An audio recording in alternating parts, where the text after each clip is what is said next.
절기에 해야 할 일, 이러한 제목의 말씀을 가지고 내놓습니다.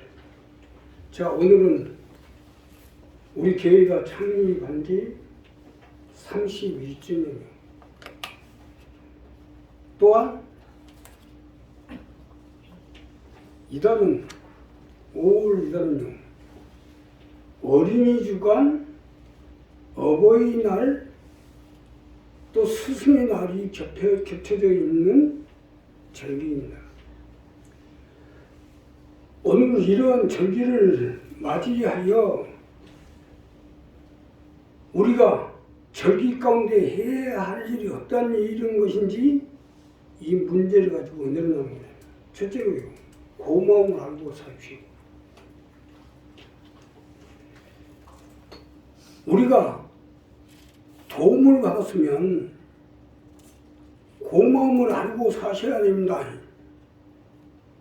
세상 가운데서 병 가운데 죽음에서 건져을 받고 하나님의 백성이 되었지. 또한 우리가 이와 같이 하나님의 백성으로 하나님의 은혜 가운데 살게 된 것도 고마워하셔야 됩니다. 이것이 우리가 첫 번째로 절기에 해야 될 일입니다. 오늘 첫 번째 말씀은 예수께서 예루살렘에 가실 때에 사마리아와 갈릴리 사이로 지나가시다가 한 초원에 들어가신 문둥병자 10명이 예수를 만나 멀리 서서 소리를 높여 가로되 예수 선생님, 우리를 긍휼히 여기소서하거늘 보시고 가라사대 가서 제사장들에게 너희 몸을 보이라 하셨더니 저희가 가다가 깨끗함을 받은지라. 즉 고마움을 알고 살자는 거예요. 예수님은 어느 날 예루살렘 성전으로 가시다가 갈릴리를 지나시다가 한 마을에 들어가게 됐어요. 그런데 마침 이곳에 있던 열 문둥이가 소경에 눈을 뜨고 하고 중풍병자를 일으켜 세우고 안전병아리를 일으켜 세우고 소경에 눈을 뜨게 한 그러한 예수님이 오심을 보고 예수님한테 문둥병에서 치료해서 건져줄 걸 간청한 거죠. 말이 문둥병이지요. 원래 문둥병명 한 번 걸리면 치료할 약이 없습니다. 그 처절함과 고통은요, 말로 다 할 수가 없어요. 물론 현대의학으로 어떻게 되는지 치료를 한다 하지만 치료는 안 됩니다. 자기 자가 면역에 의해서 치료가 될 수는 있어요. 그러나 현대의학으로 치료를 하는 겁니다. 이 문둥병이요, 한 번 걸리게 되면 손가락, 발가락, 이 얼굴까지 전부 다 뭉그러져 버립니다. 그래가지고 뭉그러져가지고 거기서 진물이 뚝뚝뚝뚝 떨어지는데 얼마나 처참하겠어요. 물론 보기에도 흉하고 자신도 관리를 할 수 없지만 자기 그 아픔과 고통은 말로 다 할 수가 없어요. 이러한 10명의 문둥이를 본 예수님은 불쌍히 보시고 문둥병에서 치료해 준 것입니다. 이게 얼마나 고마운 일입니까? 사람이 똥 누기 전하고 똥 누고 난 다음에 다르다고 막상 문둥병에서 치료받고 나니까 언제 그랬냐고 고마움을 잊어버린 거예요. 아니, 짐승도 자기를 살려주면 고마움을 알고 표시를 하는데 하물며 사람이 돼가지고 고마움을 모르면 되겠어요? 오늘 절기를 맞이해서 이거부터 분명히 하세요. 고마움을 모르고 산다는 것은 짐승보다 못하다는 얘기나 마찬가지 아니겠어요? 부모도 마찬가지예요. 부모가 있으니까 내가 세상에 태어난 거 아닙니까? 물론 훌륭하고 똑똑한 돈 많은 부모를 만나면 오죽 좋겠어. 그러나 우리가 분명히 알아야 할 것은 못났든 잘났든 멍청하든 똑똑하든 돈이 있든 없든 일단 부모로부터 세상에 나온 것만 해도 얼마나 고마운 일입니까? 부모는 공경의 대상이지 판단의 대상이 아닙니다. 엄마는 왜 그렇게 생겼어? 엄마가 좀 돈 좀 많으면 얼마나 좋아. 물론 돈 많고 잘생기면 좋지요. 그러나 생긴 걸 그렇게 생겨 나온 걸 어떡합니까? 판단의 대상이 아니에요. 응? 아무리 못생겼어도 팥쥐 엄마보다 낫잖아요.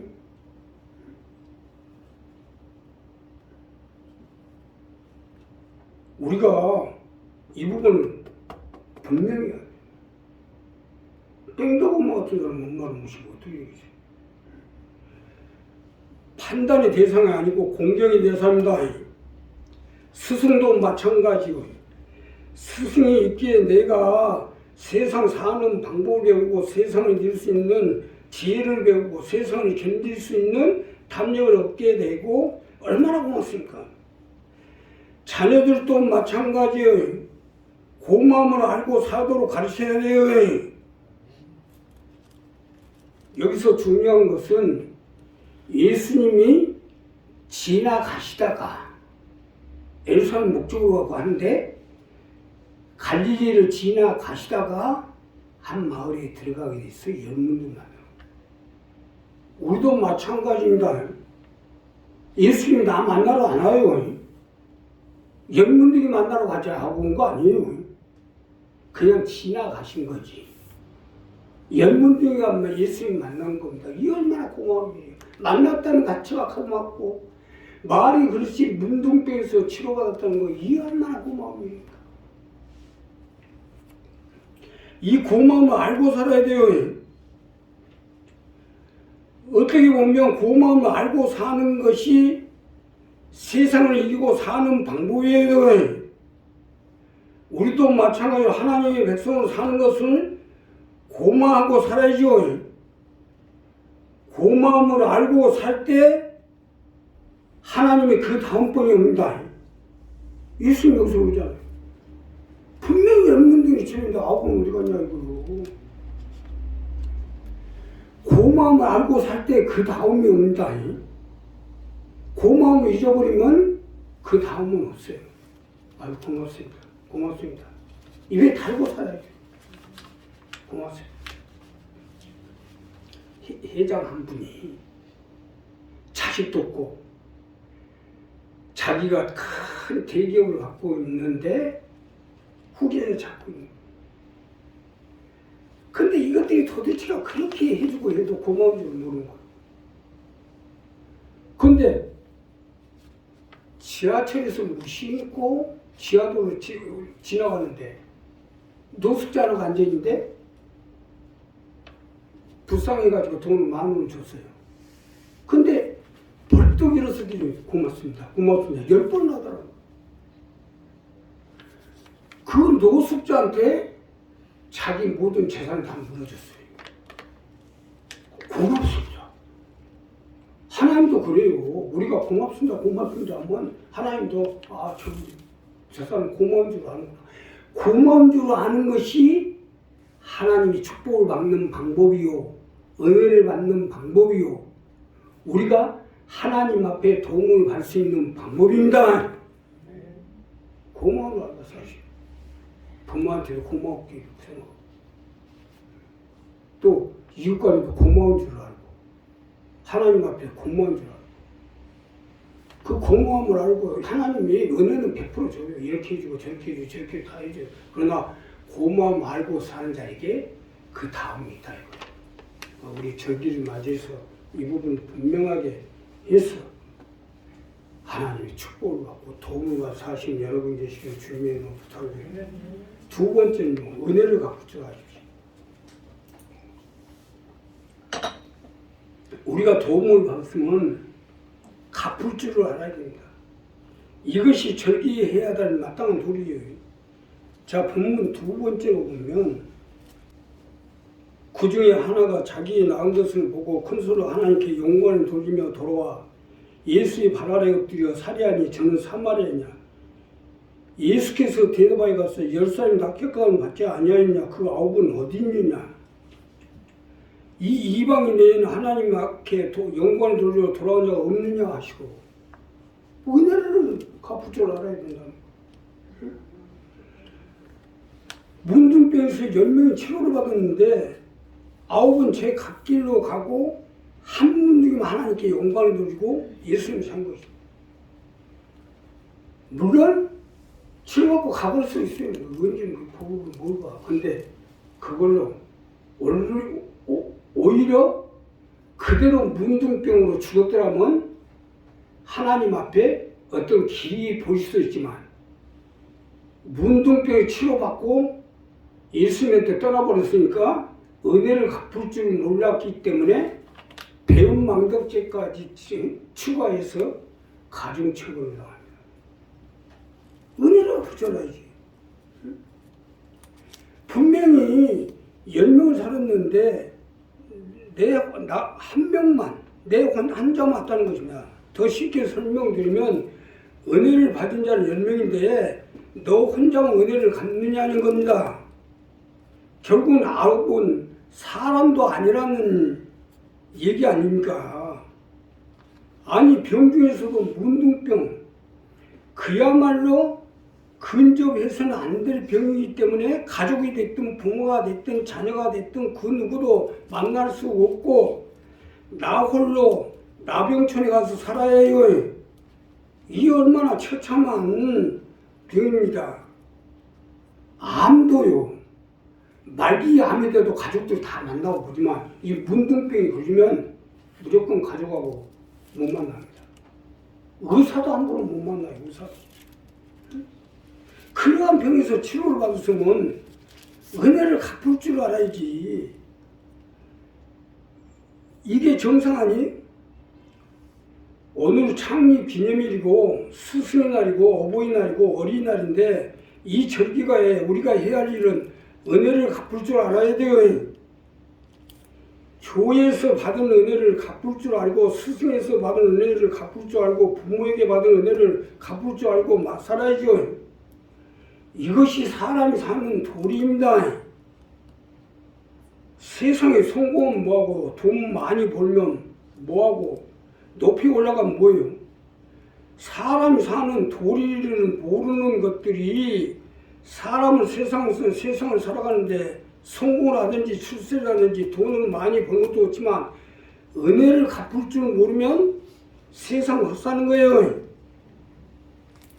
다른 건 몰라도 배은망덕죄는 천벌로 다스립니다. 스승의 마음을 서글프게 하고 부모의 마음을 아프게 하고 내가 해야 될 도리를 다하지 못하면서 세상은 예사합니까? 이런 사람들이 예사하냐지. 우리 하나님의 백성들도 마찬가지로 은혜를 받았으면 갚을 줄 알아야 돼요. 9은 어디 갔느냐 하는 것은 망했다는 얘기 아닙니까? 9은. 나 역시 마찬가지로 우리 교회도 그래요. 그렇게 살아보겠다고 발표해서 살아는 다 어디 갔는지 보이지가 않아요. 어디 갔어요? 그 9은 다 어디 가버리고 이렇게 된 거예요, 교회가. 예산하고 세상은 배은망덕죄로 하나님이 천벌로 다스릴 거예요.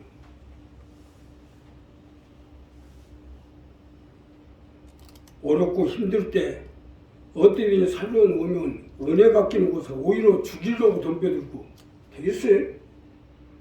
하늘이 있다는 것은 알고 살아야죠. 내가 세상을 살아오는데 어린아이로 태어나서 자라서 성장이 돼서 노년에 이르기까지 내가 은혜를 받았으면 반드시 갚을 줄 알아야 됩니다. 이것이 사람의 도리예요. 그 도리를 다하지 못하면 헛겁니다.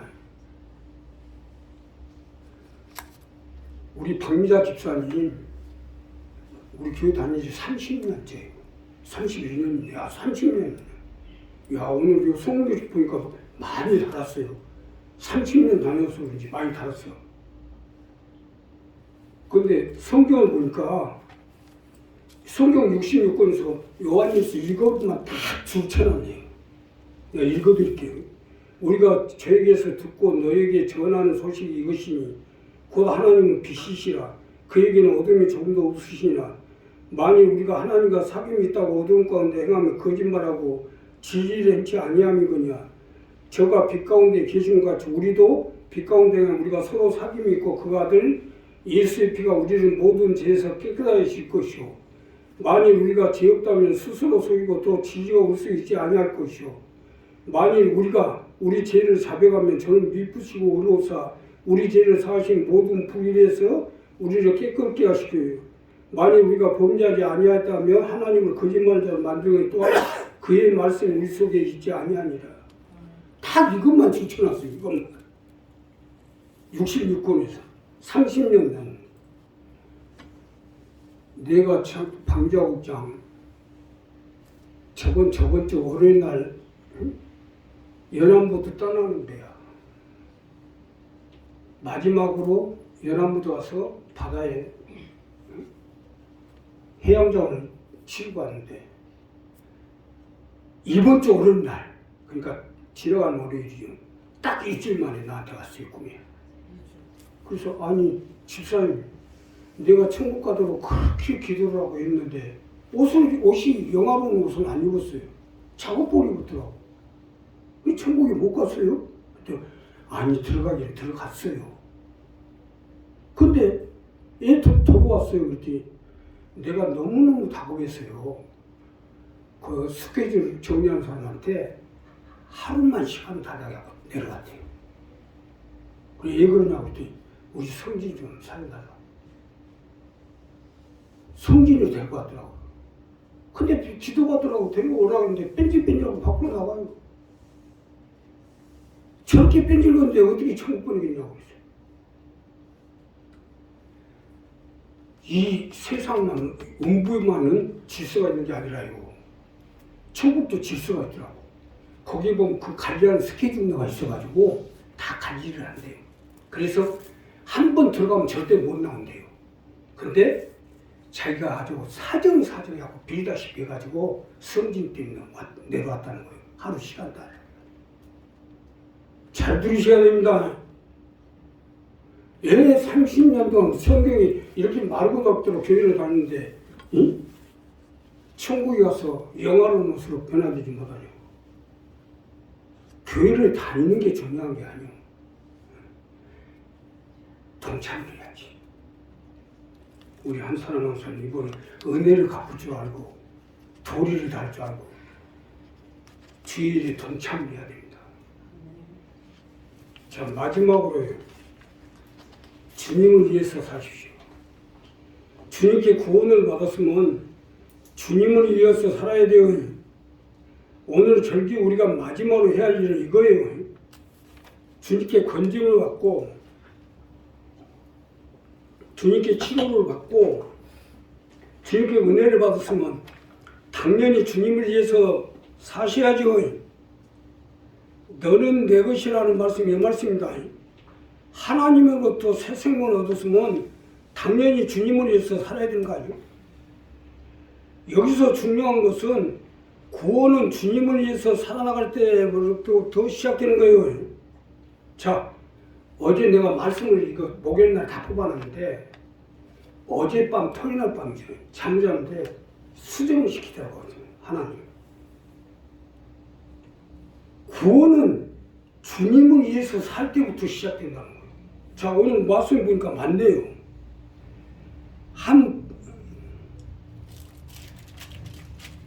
그에게 이르시되 일어나 가라.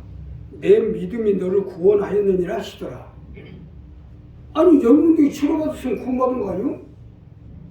근데 주님을 위해서 한 문둥이가 주님을 위해서 살아나갈 때 그때부터 구원이 시작된다는 거. 30년간 교회 다니고 그냥 교회 왔다 갔다 하고 나만 다니면 소용없지. 주님을 위해서 살아나갈 때 그때로부터 구원이 시작이 된다는 거예요. 주님을 위해서 영광을 돌리게 될 때 구원을 받는다는 거예요. 오늘 절기에 해야 할 일은 분명히 알고 행하셔야 돼요. 아니 주님께 건짐을 받고 은혜를 받았으면 당연히 주님을 위해서 살아야 되는 거 아니오? 기껏 건짐을 받고 은혜를 받고 딴 데 가서 딴 사람 위해서 살면 이건 구원을 받는 게 아니라 빌어먹는 짓거리 하는 거 아니에요? 내가 태어나지 말았으면 좋았을 거라는 것은 주님이 하신 말씀은 이런 사람을 두고 한 말씀이에요. 기껏 건짐을 받았고 제자 중에 하나로 세워지고 주님을 따라서 일했으면 해야지. 아니 딴 데로 가고 있어. 딴 사람을 상대하고. 그러니까 뭐요? 내가 태어나지 말았으면 좋았을 거예요. 이 얼마나 불행한 사람이에요. 우리도 마찬가지예요. 우리가 교회 다닌다고 해서 다 구원이 시작되는 게 아니에요. 주님을 위해서 살아나갈 때 구원이 시작되는 거예요. 자식도 마찬가지요. 기껏 나와서 길어놓으니까 부모도 몰라보고 지그들끼리만 좋아가지고 사는 거, 이것도 할 짓이 아닙니다. 남편보다 아내보다 내 부모를 더 좋아해야죠. 물론 부부간에 좋기도 하겠지만 혼자 사는 부모도 생각할 줄 알아야지. 그냥 부모가 있는데 그냥 그 앞에 그냥 둘이 좋아가지고 막 어쩌죠. 이게 뭐예요? 부유한 행동입니다. 부모 앞에서는 둘이가 자식이니까 부모로 그거 해야지. 집에 들어와서 이렇게 그러면 부모가 속 좋고 쓰거든. 남편보다 아내보다 내 부모를 더 좋아해야죠. 부부간에 서로 부모를 좋아해주고 또 둘이 있을 때는 서로 사랑하고 대부분이 남 앞에서 막 부부간에 잘하는 것 같이 하는 사람들 보고 또 둘이 있었는데 사랑 안 하고 밤낮 싸움만 해야죠. 둘이 있을 때 사랑하고 차라리 남 있는 데서 싸우고 그래야지. 교회도 마찬가지고 좀 교회도 마찬가지. 교회 왔으면 교인으로서 교우로서 또 우리가 교회에 직책이 있잖아요. 그렇게 상대하죠. 나도 지금 혼자 사는 지 30년째인데 밤에 혼자 살다 보면 별의별 생각이 다 와요. 막 귀신이 붙고 헛것이 보이고 그런 세월을 30년을 살았어요. 1년이면 365일입니다. 30년을 그렇게 살았어요. 되도록이면 교회 와서도 부부간에 하지 말고 교우로만 앉으시라고. 속 뒤집어지니까 우리 교회 혼자 사는 사람들 많잖아요. 그런 사람들 신경도 좀 알아줘야지. 자, 부모가 자녀도 마찬가지로 너무 오냐오냐하면 안 돼요. 한석봉이 마냥 냉혹하게 키워야죠. 나도 점점 혼자만 나이를 들어가는 것 같아서 오늘 강남 스타일로 염색했어요. 천국은 주님을 위해 사는 사람만 들어가는 거예요. 주님을 위해서 살아나갈 때. 우리 방자 집사님이 그걸 몰랐던 거예요. 그러니까 나한테 쫓아와가지고 아니 집사님 천국에 내가 분명히 들어가도록 보내드렸는데 못 들어갔어요. 들어가기는 갔어요. 근데 내가 너무 마음이 급해가지고 왔어요. 아니라게 이번 주에 꼭 오라고 했더니 뺀질뺀질하고 안 오네. 그리고 안 와서 내 카네이션 나한테 꽂을 거 방자 집사님 자리에다 얹어놓은 거 같아요. 자식이 와서 해야지 그걸. 내가 해야 되겠어요? 그 발로 걷는다고 무사히 못하고. 우리 한 사람 한 사람 이 부분은 분명히 교회 나와서 결심하고 다니는만 중요한 게 주님을 위해서 뭔가 도움이 되고 하나님의 영광을 돌릴 때 내가 너를 구원하였느니라 하시더라고요. 이때 구원 되잖아요. 예수님 만나고 열문들이 치유할 때 받은 게 아니라 이때 되잖아요. 구원은 마지막에 이루어진다. 그러니까 우리가 예수를 만나고 결심을 하고 치료를 받고 삶의 생활에 회복을 하고 그 다음에 어떻게 하냐에 따라서 구원이 되는 거예요. 구원에 대한 확실한 믿음을 가지고 이 절기에 해야 할 일을 분명히 알고 할 때 하나님 붙잡아 주시 않게 해주실 것입니다. 기도하겠습니다. 감사하십니다.